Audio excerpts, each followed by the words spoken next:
Irmãos, vamos abrir a palavra do Senhor lá em Salmo 51.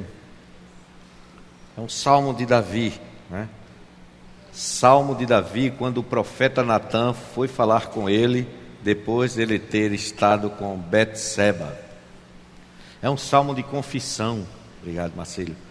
É um salmo de confissão, chamado também de salmo penitencial.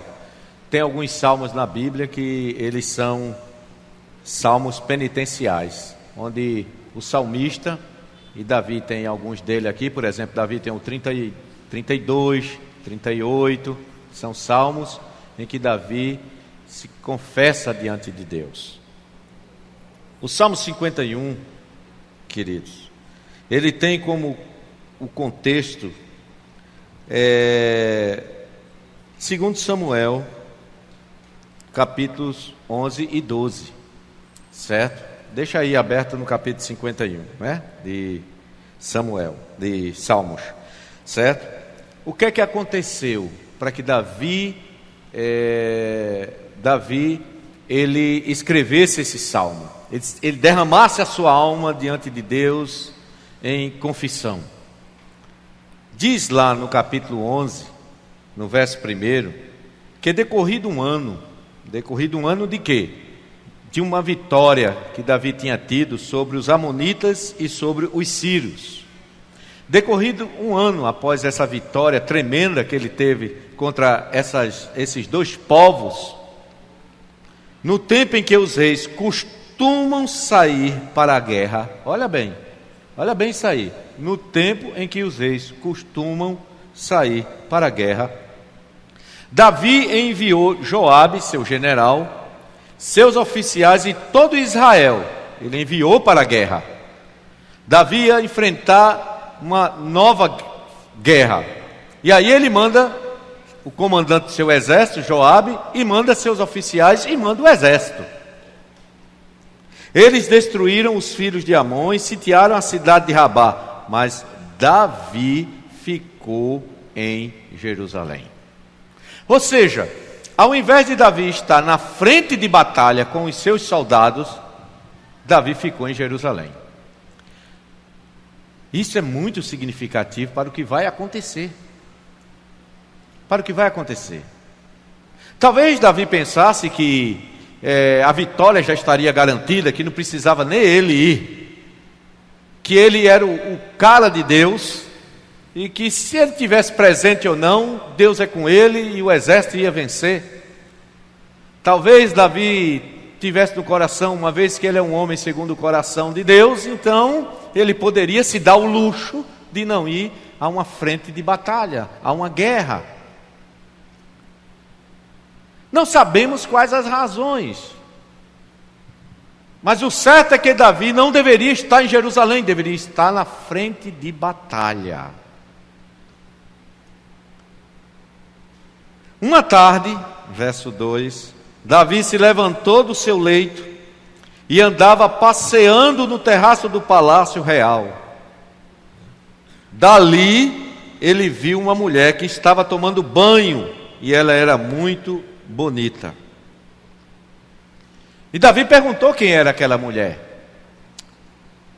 E aí disseram-lhe: é Betseba, filha de Eliã e mulher de Urias, o heteu, um dos soldados valentes, corajosos de Davi. Então Davi mandou mensageiros que a trouxessem. Ela veio e ele se deitou com ela, teve relação sexual com ela. Ora, Betseba tinha acabado de se purificar da impureza da menstruação. Ela tinha acabado de estar, quando a mulher era menstruada, ela tinha que observar. Primeiro ela tinha que se afastar, porque ela era considerada impura. E depois que ela terminava a sua menstruação, levava alguns dias de rituais da sua purificação, certo? Era isso que aconteceu. Depois ela voltou para casa. A mulher concebeu e mandou a dizer a Davi: estou grávida. Aí Davi disse: pronto, o mundo desabou. Só que Davi, ele achou um jeitinho. Ele chamou o seu general, Urias, que era marido da mulher, chamou ela e disse a Urias: olha, Urias, como é que está lá a frente de batalha? E Urias disse: olha, a frente de batalha está assim, o general Joabe está lá, o exército de Israel está lá, a gente está conquistando vitórias, tal. E aí ele disse assim: que bom que você veio, agora vai para a casa da tua mulher e vai para ela, deita-te com ela, né? O que é que ele estava querendo com isso? Ele estava querendo que Urias fosse para casa e, ao chegar na casa, transasse com a mulher dele, e aí Urias iria ficar sabendo, não iria ficar sabendo, nem ninguém, a não ser Davi e Betsaba, que aquele filho era de Davi, e Urias ia ficar pensando que o filho era dele. Veja a astúcia de Davi, gente, um homem segundo o coração de Deus, certo? E é interessante que a Bíblia bota isso aqui bem claro para a gente ver que a gente é humano e que a gente jamais deve pensar que a gente está isento de uma queda. A Bíblia diz que aquele que está em pé, cuidado para que não caia, certo? Então a Bíblia escreve para que a gente aprenda as lições e que a gente tenha cuidado com a nossa vida, porque por mais que alguém se ache que está bem com Deus e é espiritual, aí está o perigo, mas só que Urias não foi, e Davi disse: e agora, o que é que eu vou fazer? O que é que Davi fez? Na segunda noite seguida, ele chama Urias lá, e dá um banquete e embriaga Urias. Urias ficou, né, cheio do vinho, cheio das bebidas fortes. E aí Davi diz assim: pronto, agora tu pode ir para a tua casa e deita lá com a tua mulher. Se ele deitasse ou não, ele no outro dia não ia se lembrar de nada, estava muito embriagado. Aí o que é que acontece? Davi se acorda de manhã, satisfeito, pronto, estou livre, né? Tranquilo.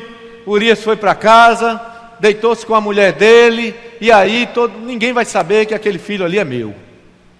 Davi nem levava em consideração que Deus estava observando tudo. Só que quando Davi se levanta, que chega de manhã, está Urias lá no palácio, dormiu lá, não foi para casa. Mas por que você não foi para casa? O cara era tão fiel a Davi, que disse assim: o exército do meu senhor Davi, o general Joabe, estão dormindo em tendas, estão dormindo em barracas, estão na frente de batalha, e eu aqui iria para minha casa, deitar no meu leito com a minha esposa? Olha para aí. Sabe o que o cara está dizendo assim? Dizer, não é justo. Enquanto meus companheiros estão dando a vida lá na frente de batalha, eu curtindo em casa com a minha mulher. Aí Davi botou a mão na cabeça assim e disse: o que é que eu vou fazer agora? Esse camarada aí, nem bêbado, ele vai transar com a mulher dele. O que é que eu vou fazer agora? Teve uma ideia. Escreveu uma carta para o general dele, Joabe, e disse: ó, coloca Urias na frente de batalha mais perigosa, mais renhida, e retira o exército de trás dele, deixa ele só lá. Ou seja, manda ele com um grupo atacar aquela frente de batalha mais violenta, e aí o exército sai e o cara fica sozinho lá na frente. Olha que covardia, gente. Agora presta bem atenção, toda essa maquinação, é isso que eu quero que você pense, era um homem segundo o coração de Deus. Toda essa maquinação veio de um homem segundo o coração de Deus. O que é que acontece? Urias morre na frente de batalha. Aí passa-se os dias de luto, a mulher ficou viúva, né? Passa-se os dias de luto, Davi diz assim: agora eu posso pegar ela como minha esposa. E Davi já tinha outras esposas. Pegou a mulher como esposa e disse: agora está tudo bem, ninguém vai saber de nada, né? Ninguém vai saber de nada, ninguém vai saber que aquele filho é meu, porque afinal de contas o marido morreu, eu fiquei com ela, casei com a viúva, não tem problema nenhum. o filho vai nascer, é meu filho, acabou, ninguém vai dizer nada, está tudo bem, bola para frente, vida que segue, vida página, aleluia, glória a Deus, vamos para frente. Só que no final do versículo 11 tem uma frasezinha bem interessante.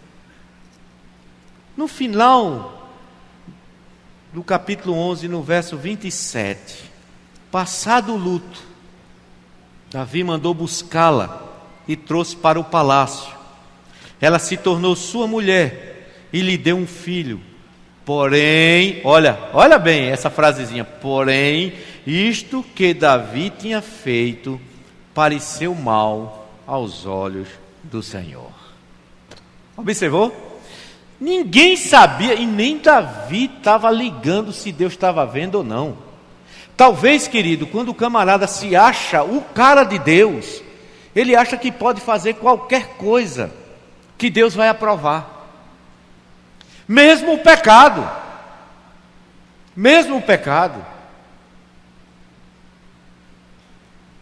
Que Deus vai continuar abençoando a vida dele, mesmo ele agindo da forma como ele está agindo. E o perigo disso, queridos, é nos tornarmos cínicos. Continuar vindo, fazendo as coisas de Deus, continuar vindo à casa de Deus, continuar participando da ceia, continuar pregando e, ao mesmo tempo, vivendo uma vida de adultério, uma vida de pecado. No livro O Mito da Grama Mais Verde, livro antigo da editora Betânia, excelente para quem trabalha com casais, excelente, um dos melhores livros que eu já li nessa área. Ele conta relato de vários pastores que tiveram casos, e tem relato de um pastor que me impressionou. Ele disse assim: olha, eu tinha um caso, né, ele se recuperou e depois ele deu o testemunho dele, e no livro ele conta.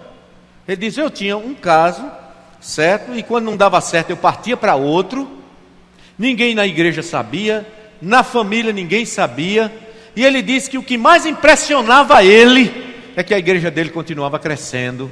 Deus abençoando a igreja crescendo, a igreja, pessoas se convertendo quando ele pregava. Olha aí, pessoas se convertendo quando ele pregava, não é? A igreja crescendo financeiramente, a igreja prosperando em todo sentido. Então ele disse...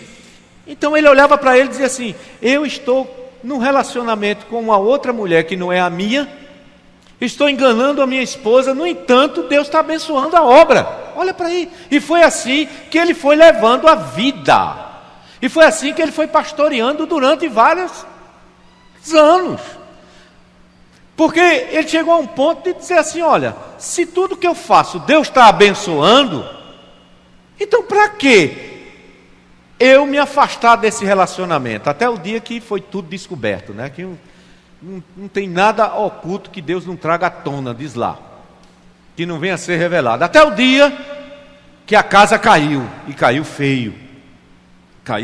Conseguiu, né, restaurar o casamento, né? Conseguiu restaurar o casamento. Mas ele teve uma atitude, penso eu, semelhante à de Davi. Estava tudo indo bem, ninguém sabe das coisas, os exércitos de Davi vencendo as batalhas, Davi prosperando, o reino de Davi prosperando, não havia nenhuma praga sobre o povo, né? Então está tudo indo muito bem. Aí Deus manda o profeta Natã no capítulo 12, que eu não vou entrar em detalhe, e através do profeta Natã Deus repreende,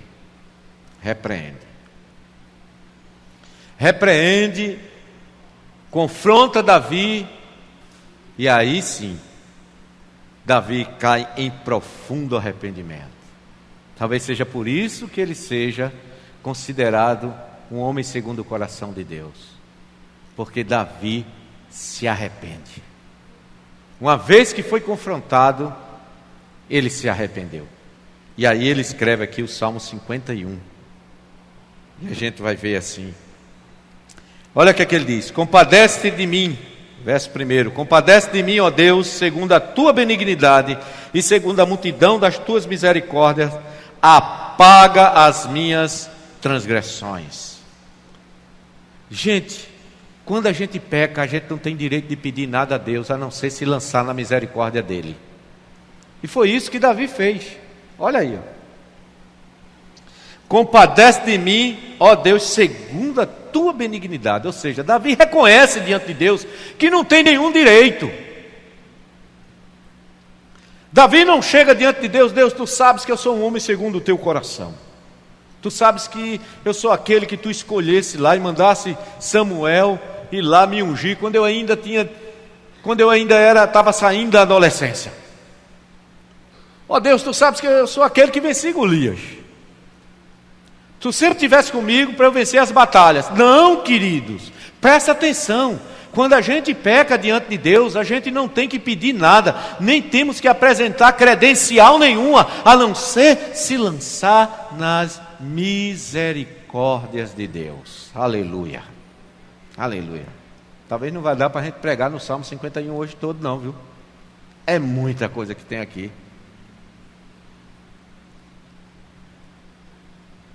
Nós não temos que nos justificar diante de Deus. Observe que Davi não chegou diante de Deus. Sabe como é, né, Senhor? Eu sou homem. A carne é fraca, né, Senhor? Observou? Ele não chega diante de Deus dizendo: não, a carne é fraca, Senhor. Primeiro já estava errado que mandou o exército e ficou em casa. E aí na ociosidade, de vez de estar na frente de batalha, na ociosidade, o pecado se apresentou para ele. Sabe como é, né, Senhor? Olha, eu estava lá em casa, no meu canto quieto, passeando pelo meu palácio, né? E aí quando eu olho lá de cima da minha muralha, lá de cima do meu palácio, quando eu olho, está lá uma mulher se banhando. E aí, Senhor, sabe como é, né? A carne é fraca. Aí você pensa que não tem gente que se confessa assim, não? Deixa eu te dizer uma coisa: não adianta de nada. Deus não quer justificativa para o pecado, querido. Ou então Davi não disse assim, preste atenção. Davi não disse assim: olha, Senhor, foi o diabo.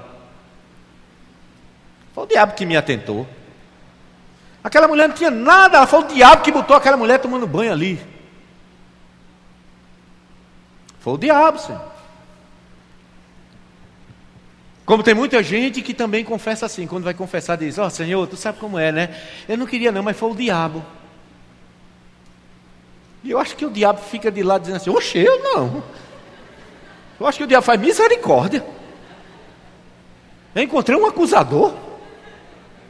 Não, cara, quem manda no inferno sou eu, não vá para lá não. Assim como Adão fez, foi a mulher que tu me deste. Diretamente colocou a culpa não só na mulher, mas colocou a culpa em Deus, porque disse: ó, foi a mulher que tu me deste. Eu estava tão bem sozinho. Eu estava tão bem sozinho, criar essa mulher, olha no que deu.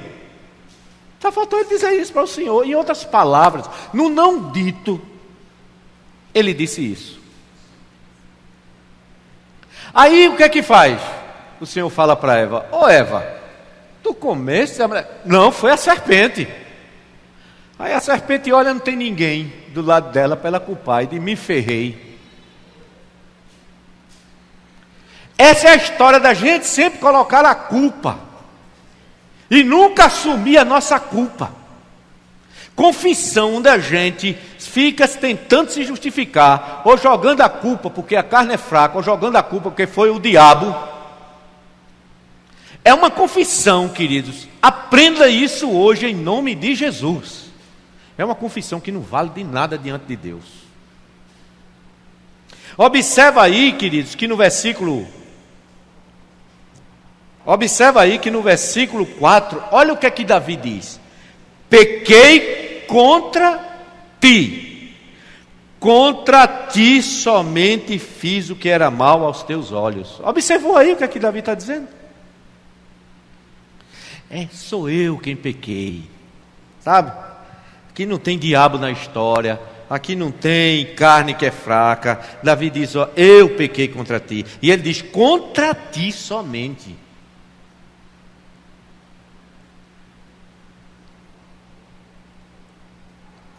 Então, queridos, nós não temos, sabe, que se justificar. Aprenda isso hoje, aqui. Primeira lição que a gente pode aprender. Quando a gente peca, a gente se lança na misericórdia de Deus e a gente não tem direito de se justificar diante de Deus. Não temos direito de pedir absolutamente nada diante de Deus. Não temos direito. Apenas pedir a Deus misericórdia. E aí, ó, verso 1 e 2, ele diz ali, né? Apaga as minhas transgressões, lava-me completamente da minha iniquidade e purifica-me do meu pecado. 3 palavras ele usa para pecado aí. Primeiro, transgressão. Certo? É o quê? A rebeldia, a transgressão da lei de Deus. Certo? Iniquidade, a impureza. O ato, né, de ter ido contra a vontade de Deus. Pecar contra a santidade de Deus e contra a sua própria santidade. E purifica-me do meu pecado. Pecado é errar o alvo. Errar o alvo. Então, numa frase aí, em 2 versículos, ele coloca 3 palavras para pecado, para ele reforçando: eu transgredi a tua lei, eu errei o alvo que tu tinha para a minha vida e eu me tornei impuro diante de ti. 3 coisas que Davi coloca aí. Já pensou? Todas as 3 palavras são diferentes aqui no hebraico. Todas 3. Ele diz, eu transgredi a lei. Por quê? Porque a lei diz no 6º mandamento, não matarás. E no 7º mandamento, não adulterarás. Davi quebrou os 2 numa só vez. Num só ato, ele quebrou os 2 mandamentos. E deixa eu dizer mais, querido. O pecado não confessado vai levando com que, e não arrependido e confessado, vai levando com que a gente vá entrando num abismo cada vez maior. Porque vamos precisando de mentiras para encobrir aquele primeiro. Aí você cria uma mentira para cobrir aquele primeiro, aí vai ter que ter outra mentira para cobrir essa mentira. Lá na frente vai ter que ter outra mentira para cobrir a segunda mentira. Lá na frente aqui tem 3. E aí, ó. E aí a pessoa vai entrando, se aprofundando cada vez mais, vai se atolando cada vez mais no lamaçal. Vai ficando cada vez mais difícil para sair. Porque toda vez que ele tenta, o lamaçal não é um sólido, não é, que dá para que ele possa tomar impulso para sair. Ele vai cada vez mais, tenta e não consegue, tenta e não consegue, tenta e não consegue. Então, queridos, quando pecarmos, não vamos dizer assim, não vamos se justificar diante de Deus. Ah, Senhor, eu pequei, porque também, né, Senhor, eu perdi a cabeça. Irmão fulano disse uma coisa para mim, eu também perdi a cabeça também, né? Eu sou humano, né, Senhor? Eu perdi a cabeça e disse um bocado de desaforo a ele mesmo. Eu sei que machuquei, mas também, né? Ele veio para mim falando besteira para o meu lado, eu me senti ofendido e é assim mesmo. Depois eu peço desculpa a ele. Não, chegue lá e diga, Senhor, eu pequei. O irmão fez aquilo ali? Fez, mas eu não devia ter falado dessa maneira para com ele. Eu pequei contra ti somente fiz o que era mal perante os teus olhos. É assim que a gente tem que fazer diante de Deus, querido. Nada de se justificar. Nada de se justificar. Que Deus nos abençoe. Essa foi a primeira lição aí que a gente aprendeu, viu? A gente só está no versículo 2, tá certo? Vamos ver aí quanto tempo a gente vai passar pregando aí. Talvez uns 2 ou 3 domingos, certo? Vamos orar ao Senhor. Pai Celestial, obrigado pelas tuas misericórdias, Senhor. Porque as tuas misericórdias são a causa de nós não sermos consumidos, porque elas duram para sempre. Elas se renovam a cada manhã. Obrigado porque a tua palavra traz esse fato na vida de Davi de forma clara, nua e crua, para que a gente possa aprender a tua palavra, para que a gente possa aprender com as experiências desses homens e mulheres de Deus. Assim como diz a tua palavra lá em Romanos 15, que as Escrituras, aquilo que as Escrituras falam, é para o nosso consolo e para que a gente aprenda, ó Deus, com elas. Então, Senhor, nós somos gratos a Ti, porque o Teu perdão, a Tua graça é maior do que o pecado que nós cometemos. Está escrito, Senhor, onde abundou o pecado, superabundou a graça. Onde o pecado foi mais aviltante, a graça foi sobreexcelente.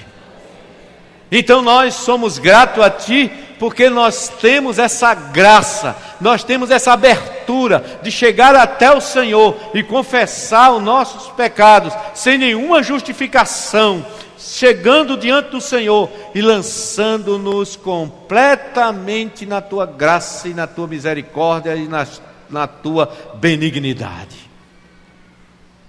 E Tu és aquele Deus que está pronto a perdoar. Obrigado, Senhor.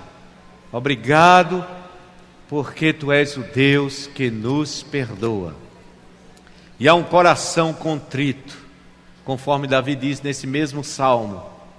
Um coração contrito, um coração quebrantado, um coração arrependido, o Senhor não desprezará.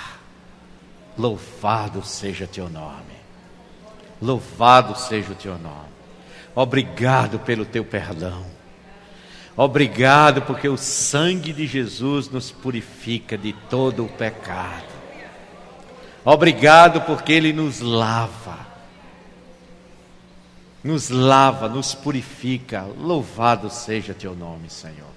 Nós que estamos buscando um avivamento, Senhor, queremos aprender com Davi como confessarmos os nossos pecados. Que sejam domingos de ministração a respeito do Salmo 51, para que a gente aprenda, para que dessa maneira a gente possa ser homens e mulheres segundo o Teu coração. Que a graça do Senhor Jesus Cristo, o amor de Deus, o nosso Pai, e a comunhão do Espírito seja sobre todos, hoje e sempre. Amém. Oração silenciosa, encerramos o culto dessa manhã.